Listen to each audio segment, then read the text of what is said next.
Ceux d'entre vous qui connaissent un peu mon histoire savent qu'à une certaine période de ma vie, en tant que consultant indépendant, je touchais entre 10 et 12 000 euros par mois de chiffre d'affaires.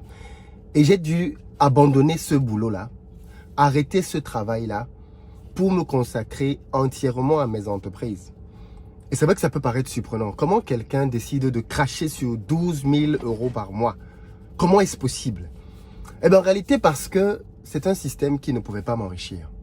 Dans cette vidéo, je vais vous révéler finalement 3 des grands secrets que j'ai compris qui permettent réellement de devenir riche. Vous savez, quand on regarde des gens qui sont riches autour de nous, la plupart du temps, on ne prend pas le temps de les analyser pour comprendre réellement ce qu'ils font et qui les différencie. J'ai essayé, moi, de comprendre qu'est-ce qui faisait que certaines personnes avaient des bas revenus, d'autres des revenus moyens, d'autres des hauts revenus, et puis d'autres étaient riches. Et quand j'ai commencé à étudier les personnes qui étaient riches, du Cameroun par la Côte d'Ivoire, au Sénégal, au Mali, au Bénin, en France, aux États-Unis, ils avaient ensemble un certain nombre d'éléments qu'ils avaient tous en commun. Tous. Et je vais vous partager dans cette vidéo 3 principaux d'entre eux. Le premier élément qu'ils avaient, c'est que ce sont des gens qui ne vendent pas leur temps. La vie nous a appris, depuis qu'on est tout petit, la société nous a appris que pour réussir dans la vie, il fallait aller à l'école, avoir des diplômes, aller à l'université, avoir des grands diplômes. Et plus tu as des diplômes, et plus tu peux postuler pour des boulots qui vont être bien rémunérés. Et avec cette rémunération-là, donc, tu vas pouvoir vivre la belle vie. Comme beaucoup d'entre nous, j'ai fait ça. Ok? Je suis allé à l'école, j'ai eu mon bac, je suis allé en école d'ingénieur, j'ai eu mon diplôme d'ingénieur. Je suis même allé encore un peu plus loin, j'ai fait un MBA, j'ai commencé ma carrière, j'ai travaillé dans des domaines prestigieux. Les gens aiment bien dire, ah ouais, mon fils est ingénieur, il travaille dans le nucléaire. Je travaillais dans des boîtes prestigieuses, à la défense, dans des grandes tours qui pourraient faire rêver des gens. J'ai connu tout ça. J'avais d'ailleurs ce qui pouvait être considéré comme un bon salaire par beaucoup. Mais en réalité, au bout d'un certain temps, je me suis rendu compte que mes 3006 que je touchais au moment où j'ai démissionné, parce que je n'ai pas commencé avec 3600, j'ai commencé avec 2000 euros. Mais les 3600 que j'avais quasiment au moment où je démissionnais n'étaient plus suffisants. Parce que je me suis rendu compte qu'avec ça, je ne pouvais pas m'enrichir en fait. On ne m'avait pas dit la vérité sur le système. Donc j'ai pris la décision de me lancer en indépendant, de créer ma propre boîte et de devenir consultant indépendant. Et à partir de là, j'ai connu un gros gap. Ok, avec un daily rate, un taux journalier de 600 euros et plus, je me retrouvais avec plus de 12 000 euros parfois par mois de chiffre d'affaires. Parfois. Parce que à ces frais-là, tu as des charges que tu peux rajouter en fait. Et donc, j'ai travaillé comme ça pendant 3 ans. Avec 12 000 euros tous les mois. Et le jour est venu où j'ai dit, j'arrête. Vous imaginez? 12 000 euros tous les mois qui tombent. Tu dis que tu arrêtes. Mais j'ai arrêté parce que j'ai compris que tant que tu vends ton temps contre de l'argent, tu ne seras jamais riche. Jamais.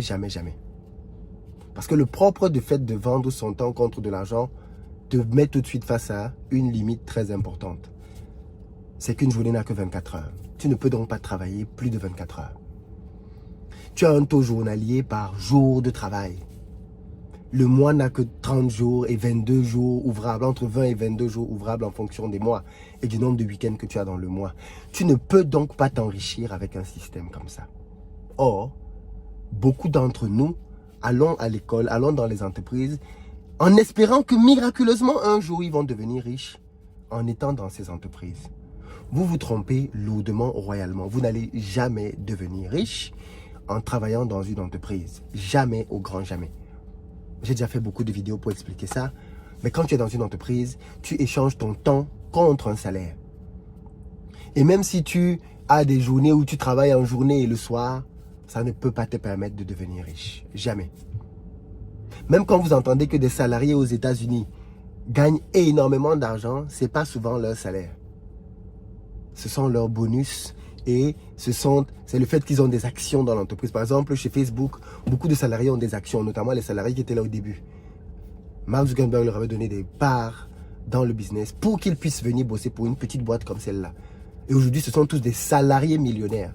Mais ils sont millionnaires Non pas avec leur salaire, mais grâce aux actions. Mais grâce aux actions. Même quand on est footballeur et qu'on gagne énormément d'argent, on est en train d'échanger son temps contre de l'argent. Voilà pourquoi quand une carrière de football s'achève, on se retrouve avec des cas dans lesquels plusieurs footballeurs n'ont plus d'argent. Parce qu'on ne s'enrichit pas quand on échange son temps contre de l'argent.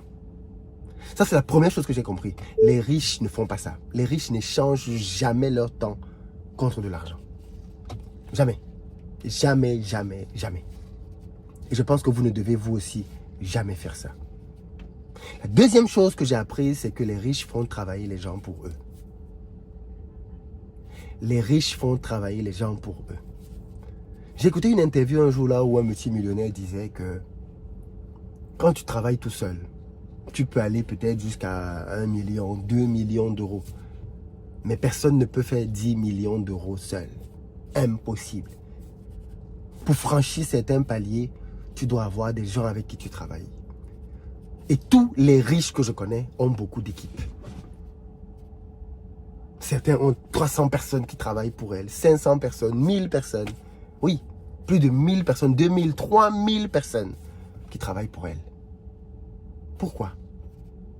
Parce qu'elles cumulent le temps de chacune de ces personnes-là pour mettre ça à son propre service. Puisque lui tout seul, il ne peut pas délivrer à cette dimension. Qu'est-ce qu'il fait? Il prend ses 24 heures, il additionne les 24 heures de 10, 20, 30, 100 autres personnes et il cumule tout ça pour travailler pour son projet. Donc si vous voulez vous enrichir, vous devez peut-être commencer seul, mais très rapidement vous devez savoir que vous ne pourrez pas aller loin seul. Vous aurez besoin de salariés, vous aurez besoin peut-être de partenaires, d'actionnaires, comme vous voulez, mais vous ne pourrez pas aller loin seul.